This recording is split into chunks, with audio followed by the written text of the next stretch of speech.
السلام عليكم ورحمة الله. السلام عليكم ورحمة الله. الحمد لله رب العالمين. اللهم صل على سيدنا محمد وعلى آل سيدنا Muhammad. Kita dalam segala urusan dunia mengambil keputusan kita harus bermusyawarah. Tapi kalau dalam hal ibadah tidak semestinya bermusyawarah. Artinya kalau kita mau laksanakan kewajiban kita, masa kita bermusyawarah dulu? Allah Subhanahu wa taala memanggilkan kita untuk menunaikan salat kita 5 waktu, tidak perlu dimusyawarahkan. Kalau kita sudah mendengar hayya 'alas salah, hayya 'alal falah, segera tunaikan kewajiban kita. Kalau kita perhatikan dalam Al-Quran, banyak ayat-ayat yang Allah Subhanahu wa taala ikatkan salat dengan zakat, atau bahasa lain salat dengan infak, sebagaimana firman Allah Subhanahu wa taala di suratul Baqarah, dan saya yakin semuanya hafal. A'udzu billahi minasyaitonir rajim. Bismillahirrahmanirrahim. Alif Lam Mim. Dzalikal kitabu la raiba fihi hudan lil muttaqin. Alkitab ini petunjuk bagi siapa? Bagi muttaqin. Dan Allah menjelaskan sifat-sifat mereka. Kalau kita ingin meniru mereka, ingin bergabung bersama mereka, ingin menjadi seperti mereka, ikutilah penjelasan Al-Quran. Siapa sih al-muttaqin ini? Allah Subhanahu wa taala sebutkan, alladzina yu'minuna bil ghaibi wa yuqimuna as-salata wa mimma razaqnahum yunfiqun.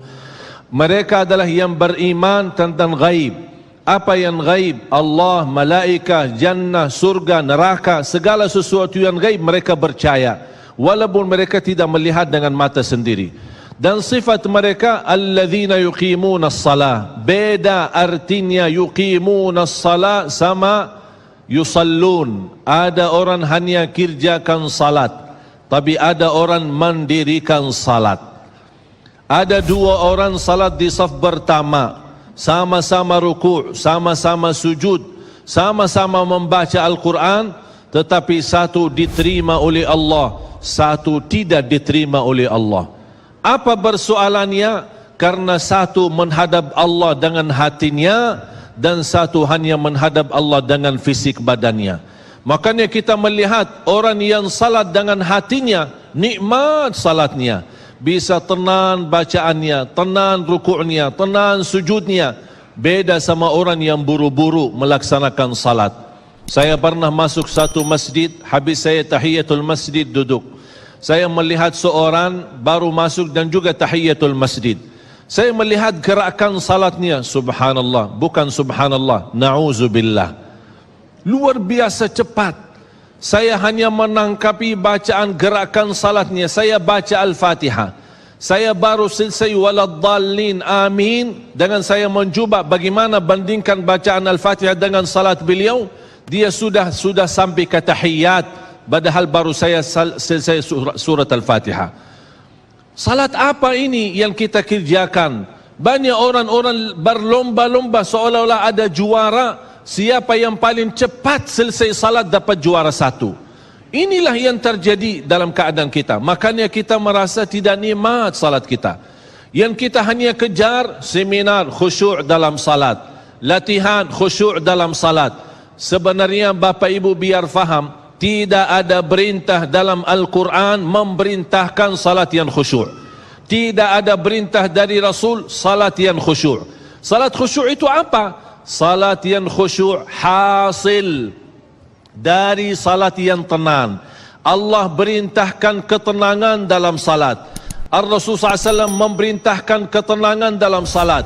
Kalau sifat khusyuk adalah sifat orang mukmin yang melaksanakan salat tuma'nina. Qad aflahal mu'minun alladzina hum fi salatihim khashi'un.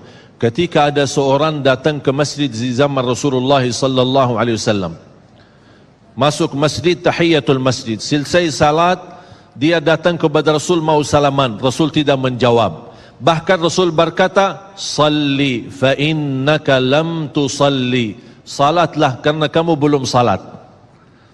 Dia pergi ke depan, salat lagi, selesai balik lagi bertemu Rasul. Mau salaman, Rasulullah SAW tidak menjawab. Salli fa innaka lam tusalli, salat dulu karena kamu belum salat.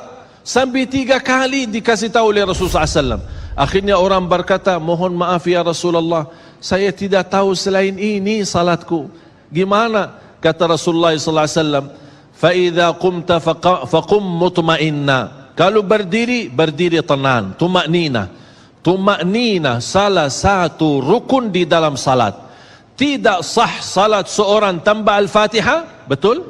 Sama tidak sah salat seorang tanpa tumaknina. Baca tenang, rukuk yang tenang, sujud yang tenang, wallahi akan terasa nikmat. Dari hasil ketenangan dan upaya dan ikhtiar kita akan muncullah rasa khusyuk. Karena khusyuk bukan sesuatu yang datang dari luar, tapi khusyuk sudah ada di dalam hati. Tinggal bagaimana cara dikelola, bagaimana bisa dikembangkan cara salat yang tenang.